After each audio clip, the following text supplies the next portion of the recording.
All right.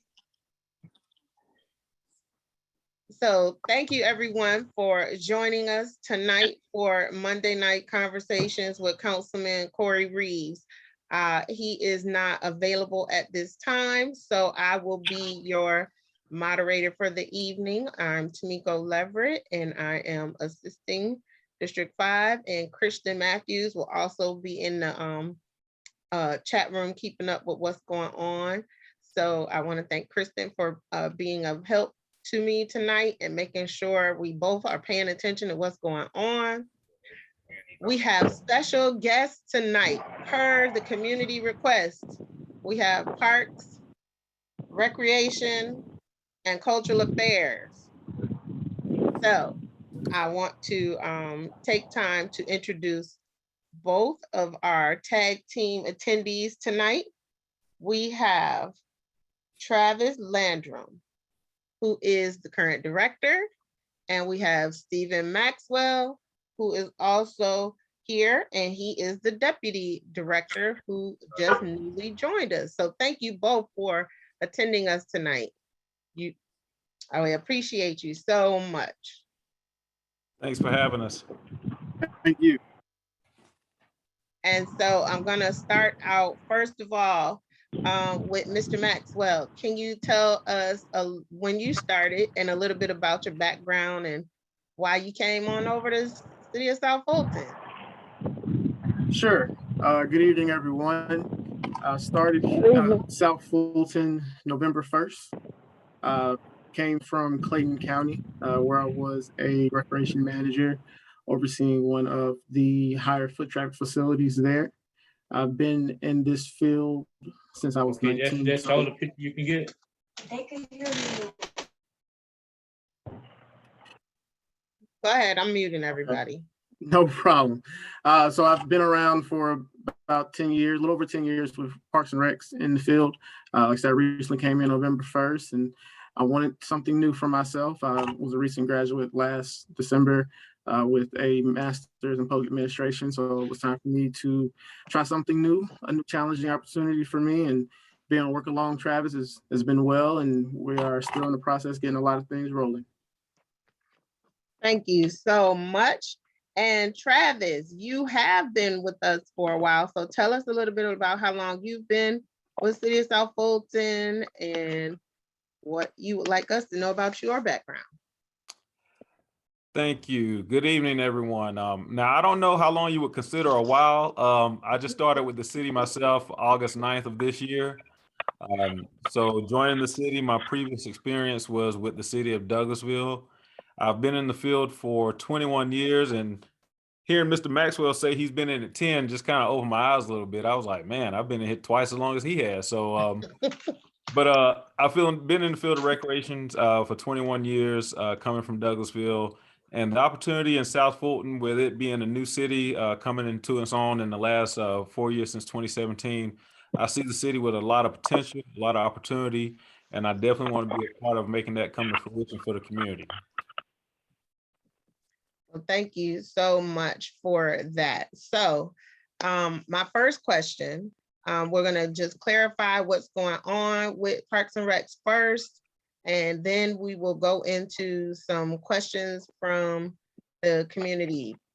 So one of the things I would like to know is currently what is going on as far as what does Parks and Recs do and what does Cultural Affairs do, so that everyone here knows what you cover, and if there's any issues, questions, comments, what would go under your umbrellas. All right, absolutely. So the unique thing about the Recreation and Cultural Affairs Department here with the city of South Fulton is it's a combination of two unique operations. You have the recreation and park side, which is your facilities, your parks, your programming opportunities at leisure. And then you have the cultural affairs component, which includes your arts, your dance studios, your theatrical opportunities throughout the city. So that's the unique setup with our current operation.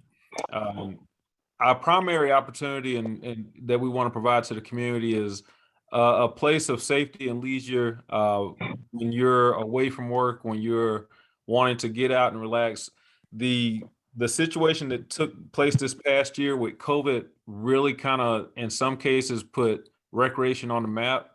Of course, to myself and Mr. Maxwell, not being biased, but it's always kind of been an important asset to us from a career standpoint. When COVID came in and it took away your regular routine of going out with friends and family, going to the malls, stuff like that, there was alternatives that were being sought out for the community to still entertain or to get out after being isolated with COVID. So we saw a huge uptick in park usage. We saw a huge opportunity for them to come out and continue to be able to socially distance and be safe, but get out of the confines of their home. So families were coming out in higher numbers, and that's pretty much the essential aspect of what our services are, whether it be for a youth program, a recreation opportunity, or just to go out on your leisure. We want to have facilities and amenities that add value to the communities. So then, whether it's a resident that's been here for some time, or there's a new family that's considering South Fulton as an area to call their home, we want our parks operations to be something that they look at and consider to say, it's a place that I have where I can go for my home. It's a location that I have where I want to go to work.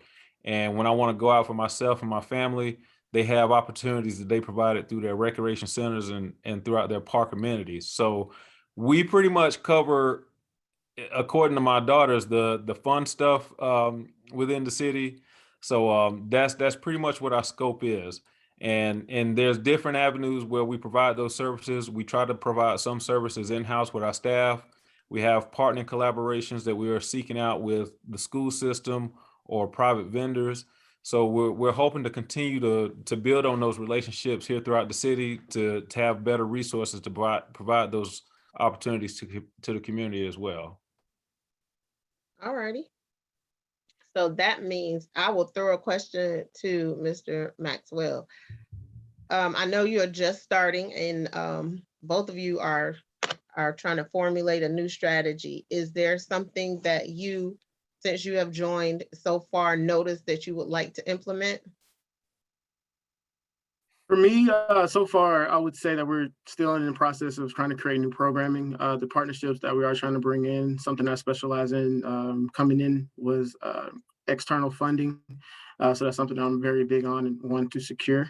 So for me, those are the biggest things of opportunity that I want to see, and also helping creating new programming component of how things are articulated and structured throughout our facilities. So that would be more or less my biggest things that I want to have concern about. All righty. And so I am going to ask, is there any current upcoming events that you want to let us know about this month? Well, You can go ahead. Okay. I say one of our facilities at Welcome Park, we're helping the police department with the Veterans Christmas program, and that's on the 18th.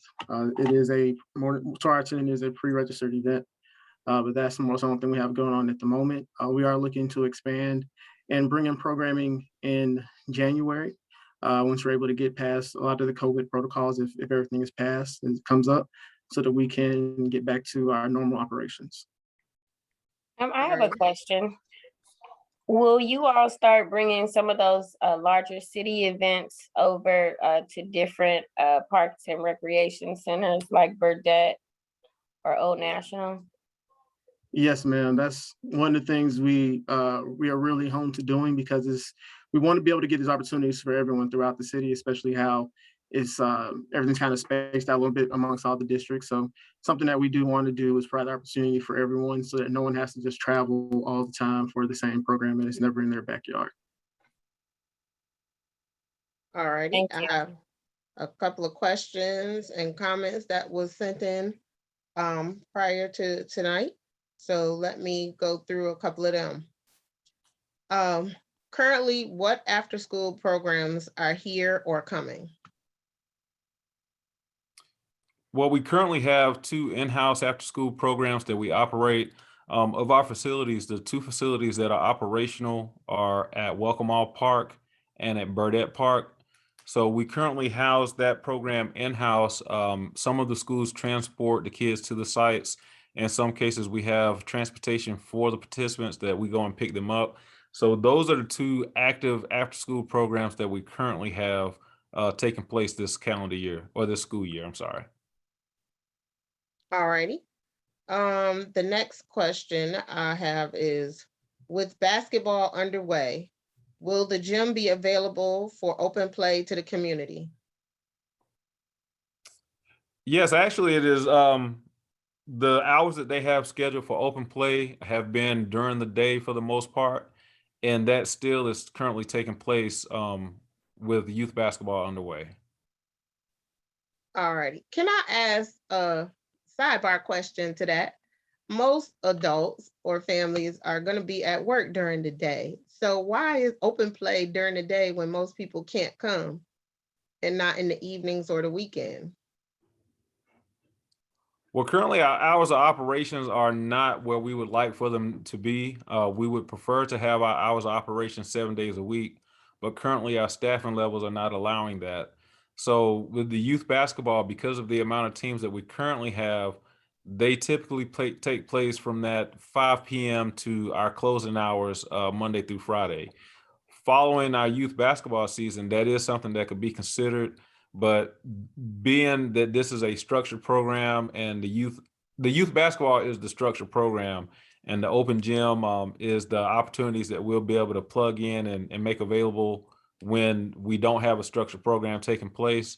There is flexibility to have it at different times during the day, but at the current time, I know when I started back in August, they weren't really looking to have a lot of stuff going on because of the COVID protocols that we had. But going forward, there is that opportunity where if in the afternoon or in the evening hours when we don't have a structured programming taking place, that those slots could be created. So this is a me comment. I'm not speaking for anyone else. I'm speaking for Tamiko.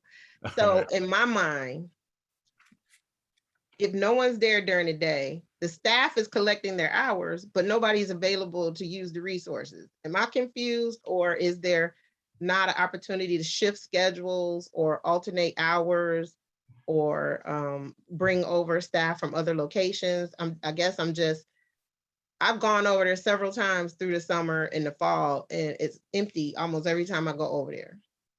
So I'm just trying to figure out, how is that feasible to the community that we're paying to be open, but nobody can use it because of the hours?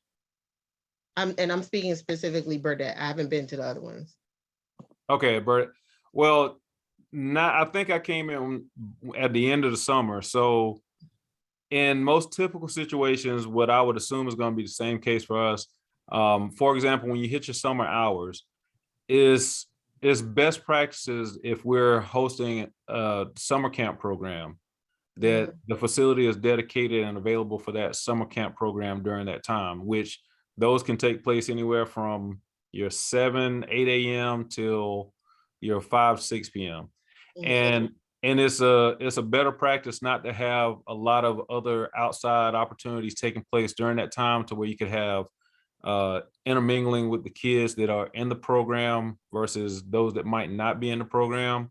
So not having a clear experience being here during the summer, that's how I would assume the summer takes place. But I guess in the recent fall, or coming like August and September, when the facility is open, it's definitely available for the public to use. I know we have several older population, senior citizens come in to utilize the gymnasium, the workout facilities, the pool. And then we have interdepartmental agreements and usage. For example, the fire department will come over there to utilize the space. The PD, they'll use the gymnasium for like their PT training for potential candidates and officers. So it's always available for usage. It might not be a high volume time for the gym per se, but there is a continued opportunity to utilize the space during the day, even though it might not be for open gym per se. So I guess I was a little confused on the staffing aspect of what you shared. If you could give me some clarity on that. I guess I'm saying, if it's not conducive to the high volume time frame in the winter. I think that your answer for the summer is very logical, but for fall, winter, if the high volume is going to be more towards afternoon, evening, or weekends, then maybe that's a discussion of reshifting some kind of schedule so that it becomes available during that time frame. Understood. That was all I was trying to make a point of is, Okay. Yeah, understood. you know, maybe the Burdette goes to 12 to 9 or something so that people can come after work or on the weekends or something. I don't know. I'm just saying that was my comment, that to be flexible in the scheduling, especially since COVID and not that many people can come at a particular time. Understood. All righty. Anybody else have a question before I go to my next question? I do have a question. Oh, go ahead, Miss Sheila. Prior to COVID, Welcome All, I don't know about Burdette, but I used to use Welcome All every day. And Welcome All is packed over there from the time they open until about 2 o'clock every day. It's seniors over there working out. It's seniors taking classes. You know, they have the line dances. It's seniors on that indoor track. I mean, it's crowded at Welcome All. I don't know about Burdette because I never used Burdette, but prior to COVID, it was always busy. The workout room was always busy. The basketball courts were always busy because my question I used to ask the front desk, why are these kids out of school playing basketball and not in school? And, you know, why are you all not calling, you know, the truancy on them, a police? And they will have so many kids over there in the middle of the day in the week. And I just thought they should have been in school. But, you know, that so when you say nobody was using the facility, probably not right now. But I don't know about Burdette, but I know Welcome All is always busy. And my next question was with Welcome All. Before, and I know you all are new, and prior to the city becoming the city of South Fulton, Fulton County was, was the owner of Welcome All at the time, and it used to have Sunday hours. And I'm wondering now that you all, after COVID is over and you all sit down and talking about resources, will you all shift money so Welcome All the parks will be open again on Sundays, because they used to be open on Sundays. It was Monday through Sunday, not Monday through Saturday, because basically, like you said, on Saturdays and in the evening time, people can't use the gym because of the practices and the games and things. So they really don't have resources anytime before prior to kids getting out of school, because once the after school program and things start, then it's off limits. So you might want to consider that again, because they used to have it on Sundays. And at Welcome All, and I know you all knew again, the lighting at night, now that it gets dark really early, it used to be a lighting problem over there in the parking lot, or they only had a certain amount of the lights on. So when you came out of the gym, it was really dark out there. And it's like it was every other light post that was on and not all of them. And that was a concern. So those was my concerns. Thank you, Ms. Sheila. Anybody want to comment? I'll give that one to Mr. Maxwell. Sure. Like Travis mentioned, we are working towards changing the operation hours through the process that we have to go through. But we are trying to get all our buildings up to a certain standpoint so that we can make that transition across the board, and it's better suited for everyone and not just certain buildings being open and when it's not. In regards to the lighting, we are taking note of that. Now, I haven't noticed that problem myself since I've been there with the lighting outside. But in regards to the facility operation hours, that is something that we are currently have underway. All righty. Dan, do you have a question? Yes, I do. What is the annual operating budget that the city allocates for this department? Well, let me just say, what it is and what it should be are on opposite ends of the spectrum. I'm hopeful that during the mid-year we can have a conversation about it. Unfortunately, by the time myself and Mr. Maxwell started, the budget was already built and ready for approval at our start time. But the operating budget around is not where it needs to be. I think I could say that in the best way. we're not built for the future at this moment. We're building right now to get by with the operations that we have. But our expectations of myself and Mr. Maxwell are to make sure that we put, from the amenities, from the qualifications with our staff, the level of programming is a lot higher than what our current operating budget is. And we're definitely hopeful that we can have conversations at the mid-year and create new baselines for our budget next year, so we can be in a more suitable area. So I'll piggyback on Dan's question and say, are either of you aware if there's any designated funding from the grants to go towards parks, recs, and cultural affairs? We are aware of a lot of the grant funding opportunities. At this current moment, we are operating with the funds that were allocated through the URA, the urban redevelopment allocated funds that we have. And those funds are currently the funds that are being utilized for the capital improvements that you might see at Sandtown, the ones that are taking place at Burdette. We have a phase 1 and a phase 2 to address some of our critical needs at a lot of our parks. And those currently are the only funding resources that we have to address capital improvements. We're hopeful that we currently are undergoing a master plan for our Parks and Recreation Department, a long range vision plan. And we're hoping that we can have a presentation and conversation with leadership and from the financial standpoint with the finance department to see if they want to start building those along with grants opportunities, whether it be via SPLOST or some type of bonding funds that can be bonded to allow us to do more projects and the capital improvements that they'll have presented in our master plan. So we're aware of a few grants. We would work with our grant administrator here with the city to go through the process and get those funds allocated for the department if we're awarded those grants. But at this time, the only one that we're working with are the funds that are allocated through the URA. Okay. There is a question in the chat. Now that the election is over, when will the signs be removed from around the city? Is that a Parks and Recreation responsibility, or is that a different department? I want to say that might be a code enforcement operation. I know at one point before the runoffs, there was some conversation about signs being moved, and it was alleged that park staff were moving the signage, but that wasn't the case. So it was kind of communicated to departments that they're not to move those. It's the responsibility of the candidate, or they were the only ones that were able to move or relocate them themselves. Okay. So I want to say that might be a code enforcement conversation regarding the signs out throughout the city. Well, since we had court enforcement on here a couple weeks ago, I will say we'll have to direct that directly to them through email then. So thank you for answering that. Now, hey, or you know, they have that their app.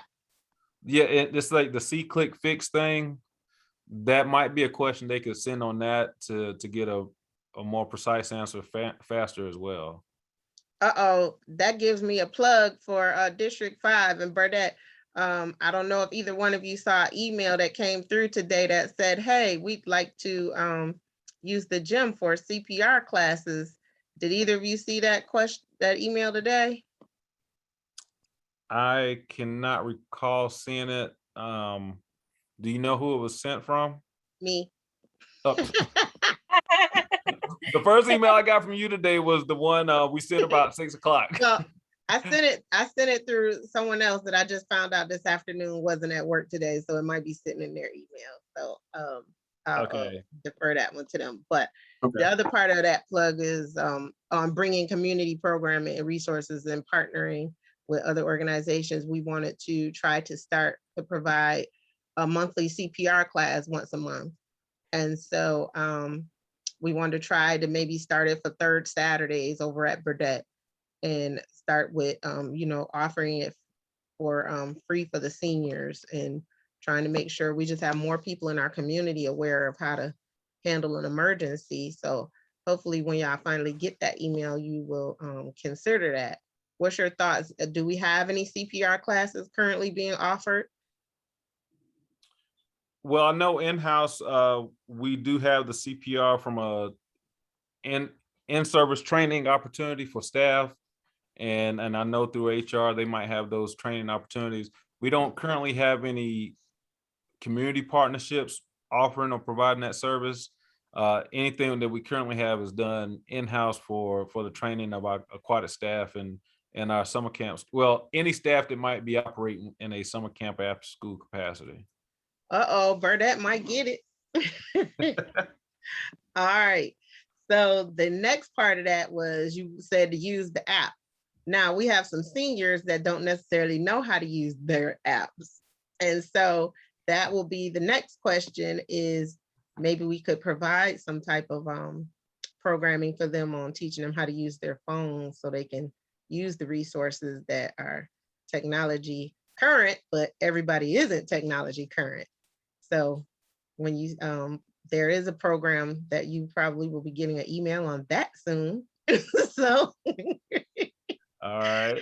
so look, we'll work it out. We just need somewhere to put it. So, Now we'll get there's been a lot of complaints about the quick fix too, like people saying that they're not getting any response from that. There's things app. that I have on there that are over 30 days and they just don't, the city doesn't respond. And it might be a disconnect between Atlanta and South Fulton. And then it automatically closes your case out right after that. Okay, so we'll track down who oversees the quick fix, and then maybe that's someone we'll have on. Well, I Yeah. know, Mhm. I know I've spoken with Brian Morris. I've heard him advocate that the most, because I think a lot of it goes to his site. So I don't want to put him on the spot or anything, but I would say he's probably a good point to talk to about the overlay with those concerns, or I guess concerns being neglected in a sense. I wrote that down and I'll follow up. I'll take a pause right there and say, if you are not receiving the top 5 newsletter emails from the councilman, then make sure that you put your email contact information in chat for Kristen, or send it directly to Kristen Matthews so she can make sure that you are connected to that and you are getting all the information whenever he's posting it and sending it out. So next question. Does anyone else have a question before I go to the next question on my list? Hold on, we got somebody coming in. Alrighty, now, what is the timeline for the computer lab to be up and going in the Burdette gym? They actually should be in the final stage. IT has been out there working religiously on getting it updated. I know they've added some new technology in there. The last conversation I had with Mr. Abrams was following our, well, no, it was probably mid-month in November. He gave me a quick update about it. So if not completed, it should be very close to completion, but IT has been working over there. Mr. Neymar has been helping us out a lot with getting that upgraded. So I can find out if it's not done already, a more feasible schedule of when that'll be completed, and I can send that back to you via email if you want to communicate it to the group. Once it's done, what should it look like? Like what will be available in there? Well, they should have a series of computers. If you walk into the open space to the left, they have that partition and everything right there along that side of that wall. You should have a number of upgraded computers in there with great connectivity versus the challenges that it used to have before, Gotcha. in place of the computer lab now. All righty. I don't see any hands, so I will keep going. All righty. We wanted to let you know, informing you that the Girl Scouts Troop 3802 have all passed their exams and will now be adopting the Burdette stream. Are you aware that they've been working on cleaning the stream with Captain Tukes and Councilman Reeves? Are either of you aware of that? They've been doing that since the summer? Yes, Councilman Reeves definitely brought me up to speed on the involvement of the Girl Scouts over there in the Birdhead area. And I think it was with Officer Tukes. One of them came by and told us about the cleanup with that they were looking to have over there initiated. So I didn't know it was completed, but I was aware that they were looking to have that along with a lot of the other things that they're implementing in the community done as well. Correct. So it's ongoing. It's not necessarily completed. They've passed their exams. They've been certified. So Okay. so I just wanted to congratulate them. Is that I don't know if Mr. Wanda is part of that crew, but I just wanted to make sure I acknowledge that. So that District 5 has been instrumental in helping with that and making sure that they will continuously do that. As far as I'm aware of, they're the only Girl Scout troop doing it in the entire state. And I think they may be the only African-American troop in the state. So we definitely want to make sure we do everything we can to accommodate them and make sure they succeed. Which brings a question up. How is communications occurring when there is events scheduled or on the agenda? So there's no confusion that someone was supposed to be there and someone wasn't supposed to be there. Is information being communicated to everybody at a facility, or is there a wall that has all of the upcoming events on it, or what? How's that information go? Are you speaking to special events and community outings specifically? I suppose, or even regular scheduled events so that people all know what's going on any given day. Okay. Well, I think there's a twofold to that answer. Internally, when we have special requests or event requests at our facilities, we do have a process in place. Well, you're familiar with the special event request form, those things that we use in-house. As we collect those throughout the city for our various parks and facilities, or even the stage as much, it does filter through the process. And as we say, for example, for the last month or two, we've been collecting those.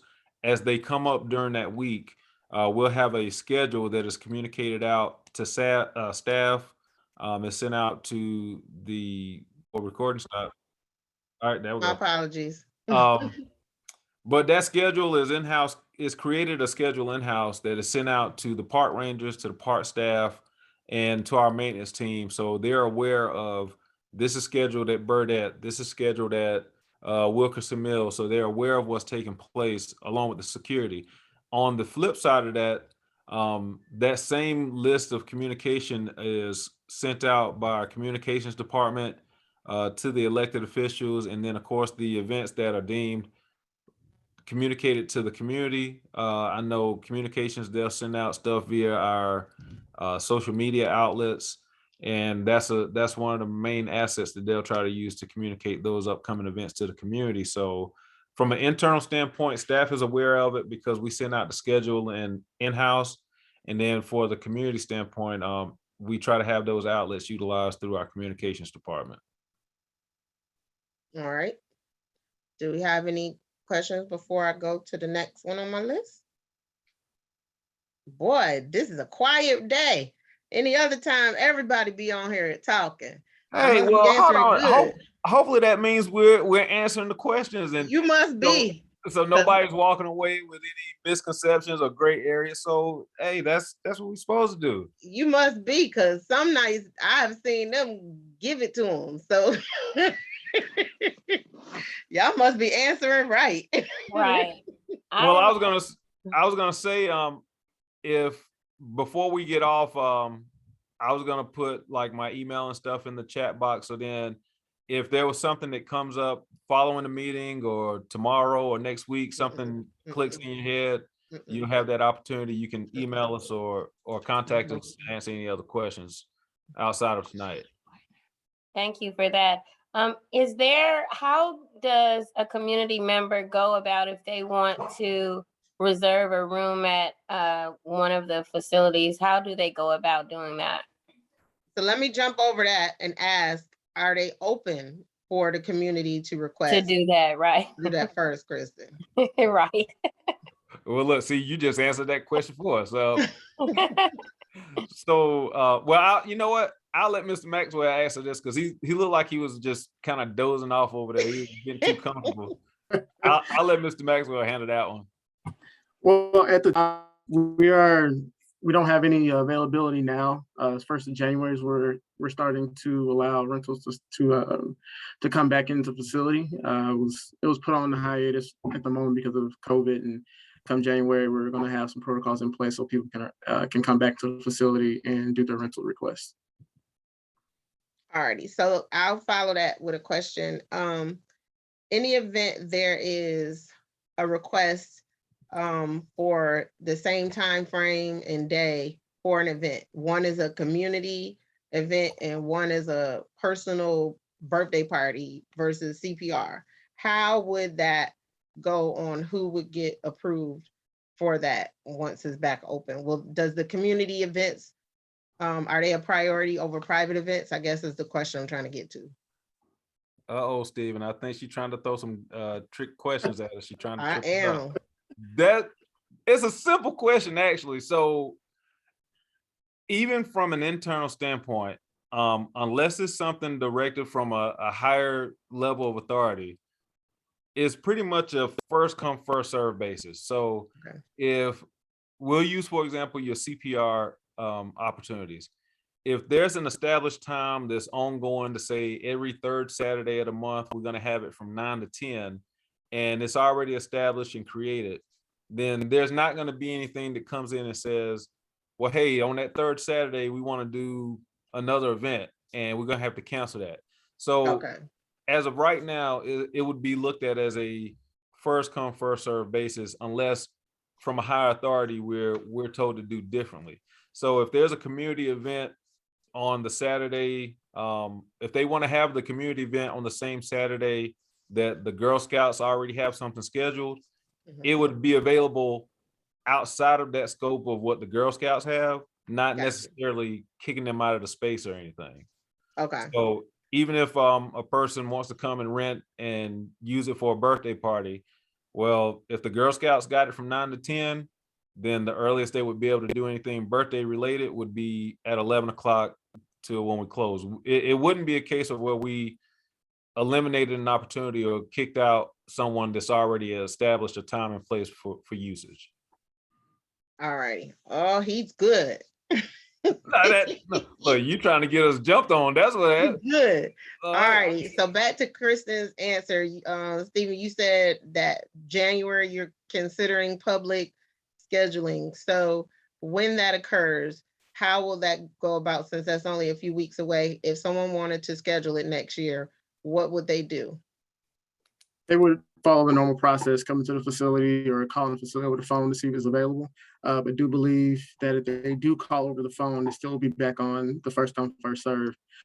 So they just come to the facility, fill out the necessary paperwork online with us in the facility and finish their process in that way. And the online location is where? At the facilities. So Welcome Mall, Burnett, you go into the facilities, they'll be able to operate from there.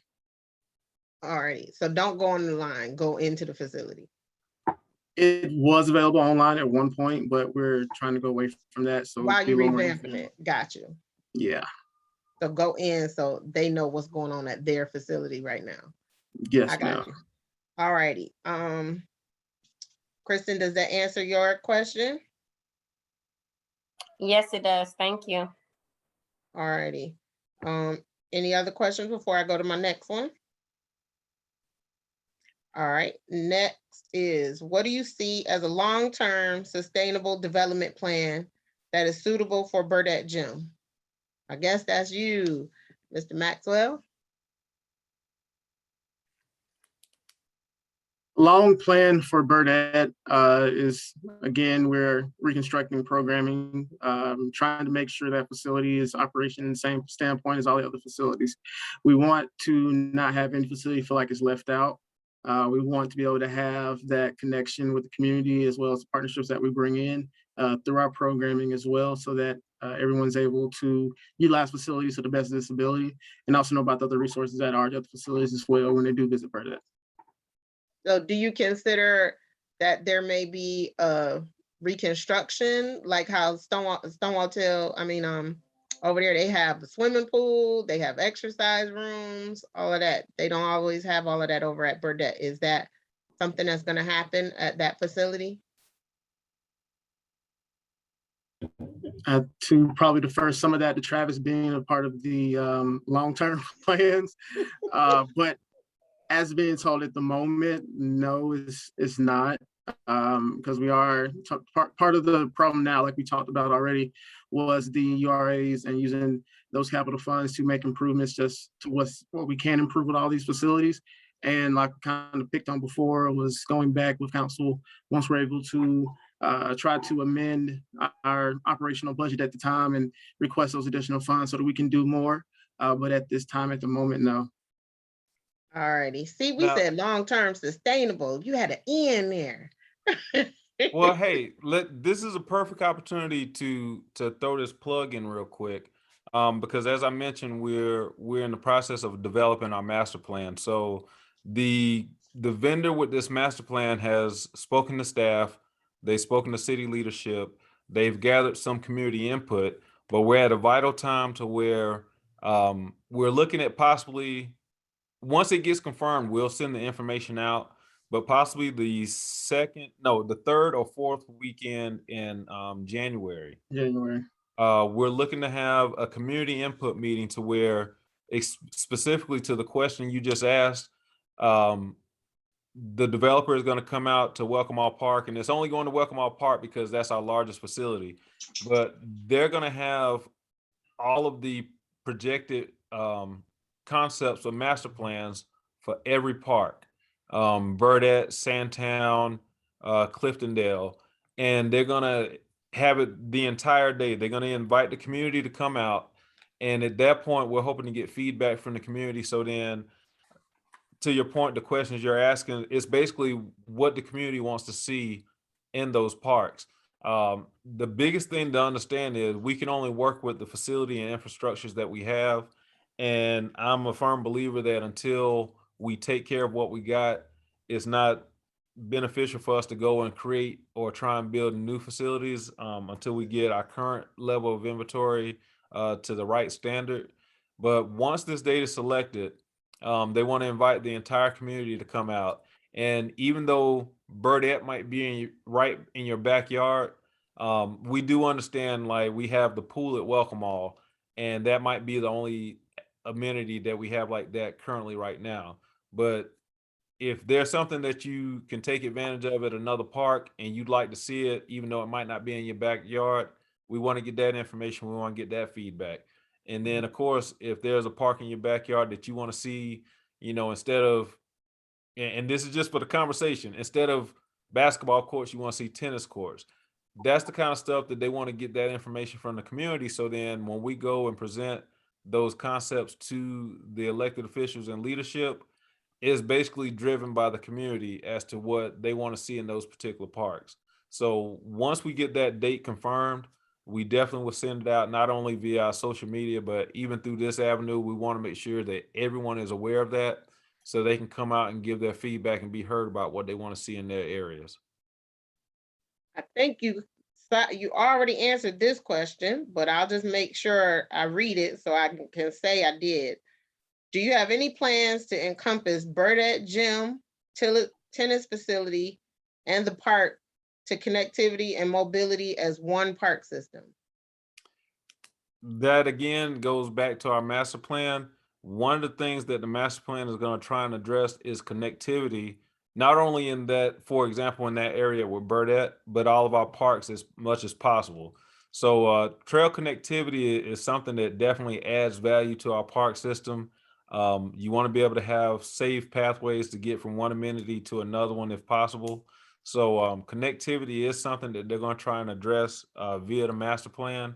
And that's going to be another conversation that they'll look forward to having with the elected officials when they say, this park, this is what it's going to take to implement the trails, to implement the new facilities, to implement the renovations. So to answer your question, yes, we are looking to make sure we have good trail connectivity throughout all of our park system, and that's something that we'll look to have answered in our master plan. All righty, yeah, you own it. You lucked Trying. up, Stephen. He own it. We trying. All righty, any questions? Last time I tried to click the chat button, I stopped the recording on mistake. So is there anyone who has a question about Parks and Recs? I'm speaking specifically from District 5, but citywide for City of South Fulton, any conversations or anything, you're more than welcome to ask, like Miss Sheila asked. So I saw on the news that they were trying to do the belt line around the city. Have y'all seen that? Yes, we have. I think they just purchased the last piece to actually have it connect. I can't remember where it was, but I do recall seeing something recently about it. So is that going to come down here towards us? And if so, will any of that funding be available to help y'all towards resources? Well, I can't speak on their behalf as far as what their plans are with as it relates to the belt line, but back to the conversation with the master plan, I think there's like a plan for like a new town center here with the city of South Fulton, an area where you'll have city hall, open green space, stuff like that. I can recall seeing a plan at some point, but if there's an opportunity to connect to bigger trails like that, whether it be the Beltline, whether it be the Silver Comet Trail, there's always, if that's an opportunity, we'll definitely try and seek out a way to try and take advantage of it, because then you're putting the city of South Fulton in a bigger, on a bigger radar. Because just for example, how I think the Silver Comet Trail goes from the East-West connector all the way to Alabama. Just to give you an example of how big that is. So you're going through Smyrna, you're going through Hiram, you're going through different areas of Putnam County, Rockmart. So if there's a way that we can segue and connect to any of those bigger trails like the Beltline or the Silver Comet, that definitely would be beneficial and something that we'll advocate for if it's possible. I can't say that it was somewhere identified in that, but if there's an opportunity to do so, we most certainly will try and push for it. I hope so. I don't know if anybody besides me has seen the large population of bikers on Sundays, the bike riders. Am I the only one to ever see them? But I know they need somewhere to ride, because they come almost like motorcycle deep. But yeah, if you get a good group of riders, yeah, you could talk anywhere from 15 to 25 riders easily. Oh no, you must haven't seen them. They come almost 50 to 100 easy. Okay, well, I haven't seen that one, but yeah, you're right. They definitely can get up to larger groups, and I personally wouldn't feel, if you could tell me I could have a dedicated trail versus the roadways to ride on, I'm taking the dedicated trail any day.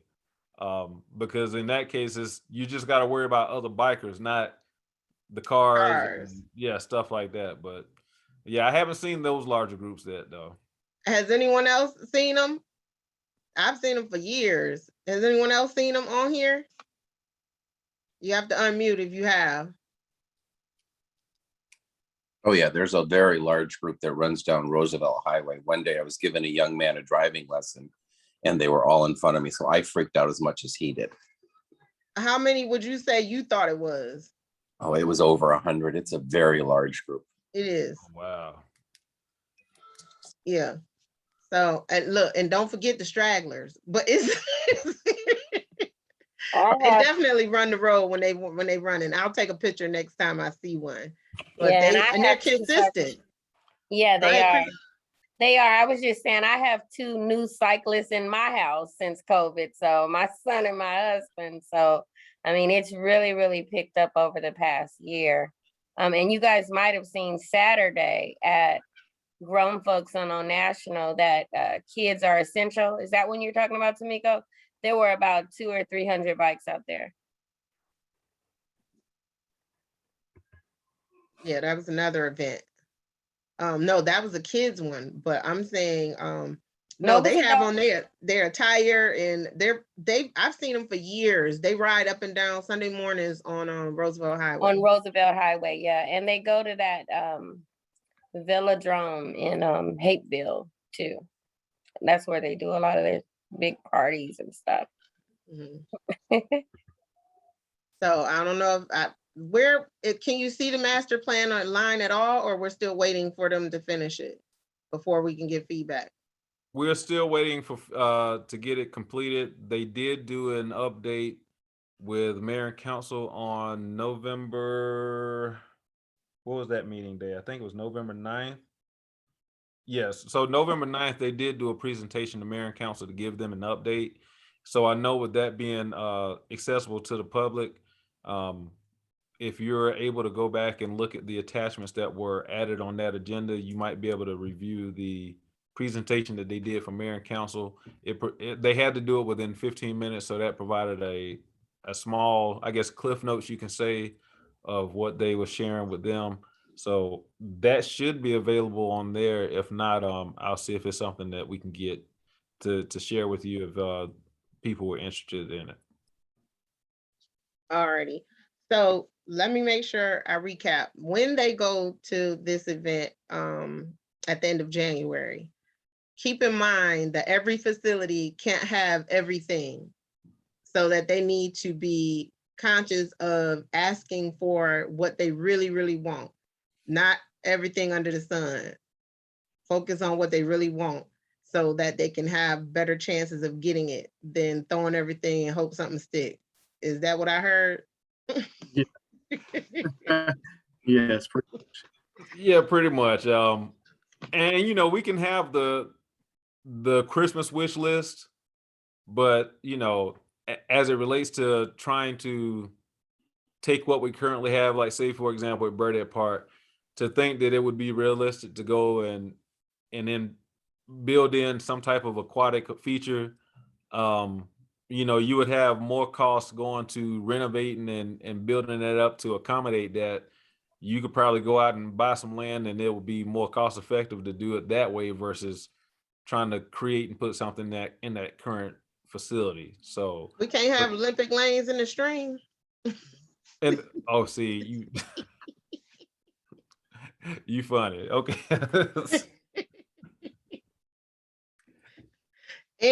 Any closing questions, anybody? Oh, the cement concrete barriers. Over the summer, the Girl Scouts painted several of those, and they were placed somewhere around the city, but no one has been able to provide a list of where they are so that they can go and see them. I know the barriers you're talking about. I remember seeing them set because they were kind of like in that lower parking lot at Burdett, correct? Mm-hmm. Let me ask some questions because my question is I would have to find out who put the barriers up because I know they had them in our various parks when COVID hit. So there's one of two places I can look over at the maintenance shop to see if they're in there somewhere, or with Public Works if they inventory and store that stuff. So I would have to check with one of those two. Well, I would have to check with that department or check at that facility. I know exactly what you're talking about. They were in that bottom parking lot to the left when you turn into Burdett. As to where they're located, I can't say at this moment, though.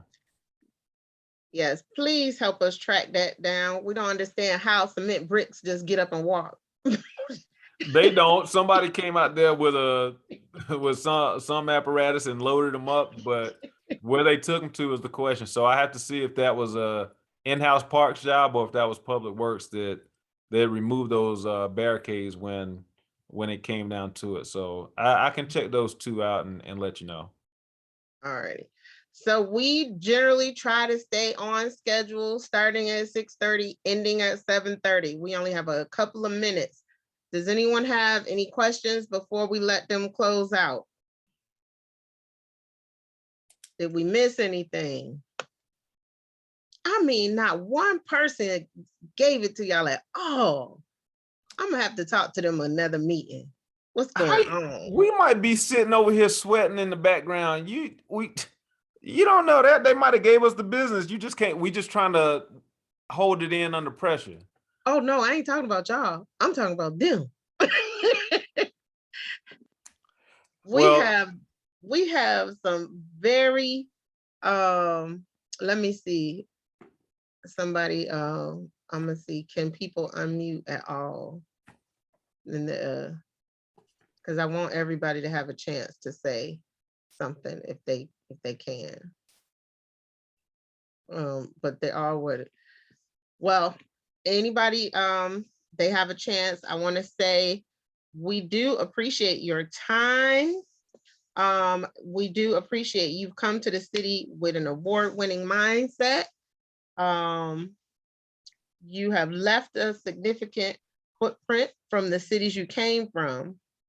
And so we know it's only been a few months, but we do appreciate that you stopped what you were doing and you came on to talk to District 5 as well as our friends and family from the rest of the city of South Fulton. And so we do appreciate that you did not have to come, but you did choose to come. And both of you chose to come. So y'all are winners on our team because I don't know that we can get both of the leaderships at the same time in the same place at once in the middle of the night. So thank you all both for coming, as well as our community for being on the call and being supportive. I'm gonna say thank you, and then we're gonna talk about what events we have for tonight, upcoming. So thank you both so much. All right, thank you all. Thank you. Now, we do have a couple of upcoming events. Kristen, do you want to let everybody know what's coming? I can unmute now. Yes, I wanted to let everybody know about the District 5 holiday decorating contest. So if you live in District 5, you can enter your home or your subdivision entrance. We're going to be giving away cash prizes and gift cards to Ace Hardware. So you can sign up. You can find all the information in your D5 newsletter. You can find it in our social media. You can find it on the city's webpage. But it's bit.ly/decorating D5, and that's how you enter. But if you don't know how to get to that, I've dropped my email in the chat, and it's kristen.matthews@cityofsouthfultonga.gov, and I'll send it to you.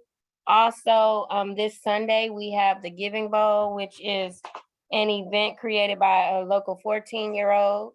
It's a game where kids play a charitable football game while they are serving their community. They'll be collecting blankets for kids in need of comfort, as well as they'll be giving away food, and you can sign up to pick up a food package. There's a limited amount of turkeys that you can also that'll be available on a first come, first served basis. And for now, that's pretty much all that we have. There's some great information in our newsletter. If you didn't get it, again, you can send me an email and I'll send it to you and get you signed up. There's a great program Tamiko might want to mention about that Goodwill is doing right now, if anyone is interested. But that's all I have to say.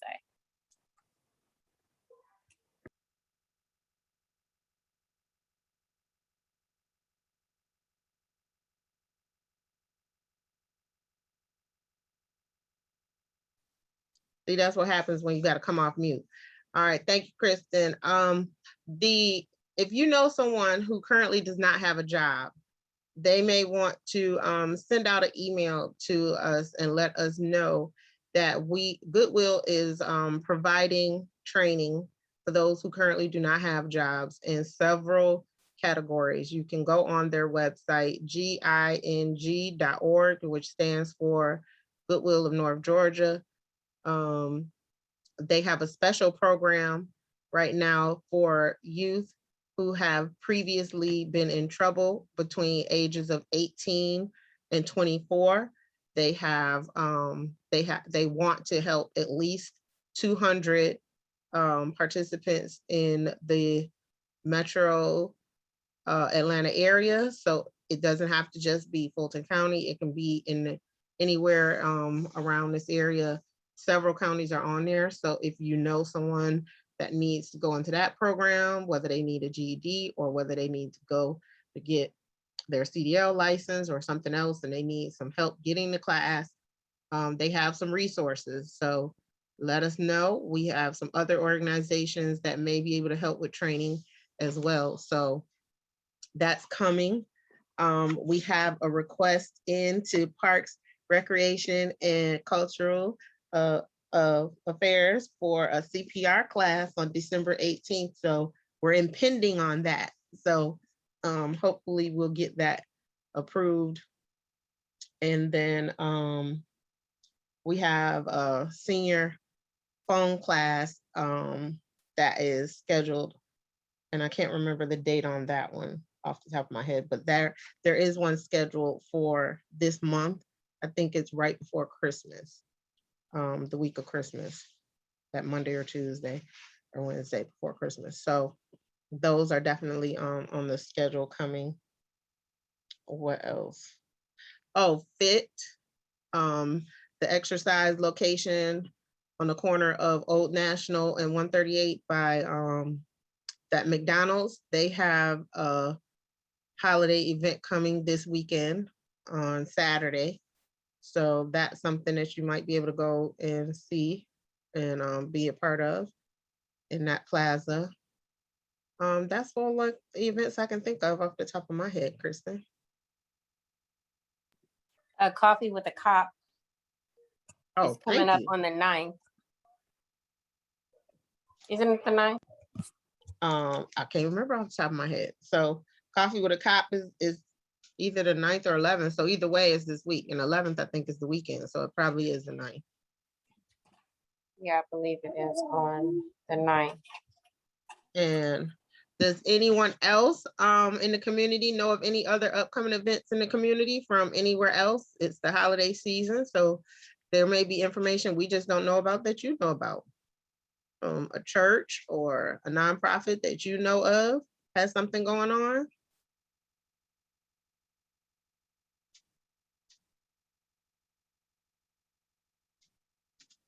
All right. We appreciate everyone. We appreciate all that you do. You could have been anywhere else, but you chose to be here and support Councilman Reeves in District 5 and getting the chance to talk to Parks and Recreation and Cultural Affairs. Do you remember who's on schedule for next week, Kristen? I can't remember. But we will definitely have, Dan has a raised hand. You haven't given me a name for that. We have a couple of inquiries out there, but you haven't given me one that was confirmed yet. Alrighty, so keep a lookout on the social media on who is going to be coming this upcoming Monday. Dan, you had a comment or question? A question. We saw this past weekend that Mallory Road was closed, and the road bridge is still not been fixed. I know last time there was an update about 6 months ago where it went to a final budget stage and there was a problem with the contractor. This is going on 2 years now, and you can see when the train gets there at Feldwood Road, we can't get out. You can't just cross over to Mallory. And now that we had that accident, you had Mallory closed, so you're kind of flipped in. You have to go all the way around. What's taking the city so long to get this budget approved and this road fixed?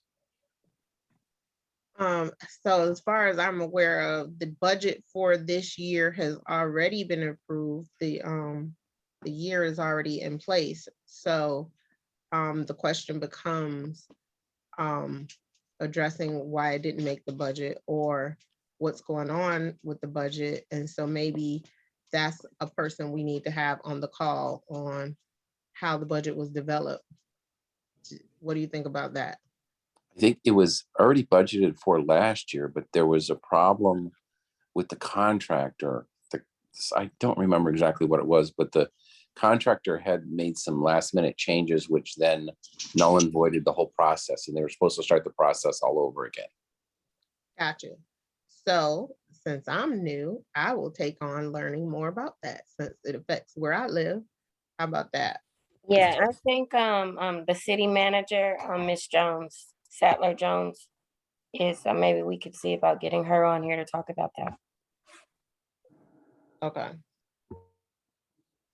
You know, it's not only the bridge that's the issue, it's when that train stops, you're stuck. So that's CSX that we are trying to get on the call. So No, the bridge, there's two issues. You can go over Feldwood, cross the tracks, but if the train's there, you used to be able to go down Stacks Road and then go to Mallory Road. But there was some water washout on the bridge on Stacks Road about 2 years ago. So they shut that bridge down permanently. The city was supposed to fix it. It was budgeted for, but then when it went to the contractor that won the bid made some last minute changes, but then the city rejected those and said they had to go all the way back through the bidding process. And that was about 6 to 8 months ago. So it should have already been rebid. So it was already approved. There was money allocated for it, but I'm not sure why it's dragging so long. And we saw this past weekend, once Mallory Road shuts down, you have to go all the way around to get to Roosevelt Highway. okay. So two-part answer. So yes, that's where we were saying the city manager one is the one we're gonna get about or procurement on that part of it. And maybe something like that can just go in the councilman's bi-weekly newsletter.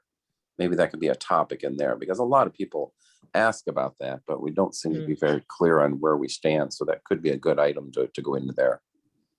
Okay. So I will, I took the notes on it. So I'll track that down. And then that's it. Let me say, if any of you are available during the day and can make it to Coffee with a Cop, I would like to implore that you all try to make it. They are trying very hard to be a community type of response, not a lot of times what we see on the news, but they can't connect with a community that doesn't show up. I went to one and it was probably 25 officers there and it was probably 5 people from the community there. So we as a community have to do better on connecting to what we want in our community and being able to talk to them and tell them directly what we want. Even this call, we got to get people on to be there. They can't only be on social media and making comments and complaints, but don't want to be in the room or virtual room where the conversation is really happening and talking directly to the people that they want something done. So please ask a friend, a neighbor, someone to be on these calls, attend the community events, and give input on what they want. I hope all of you will continue to come on out. If nothing else, you are doing it. So we appreciate you all. All righty. Have an awesome, awesome day and see you as those that old enough know this. Same bat time, same bat channel. See you next week. All right. Bye-bye. I hope y'all enjoyed today. Thank you, Tamika. Thank you.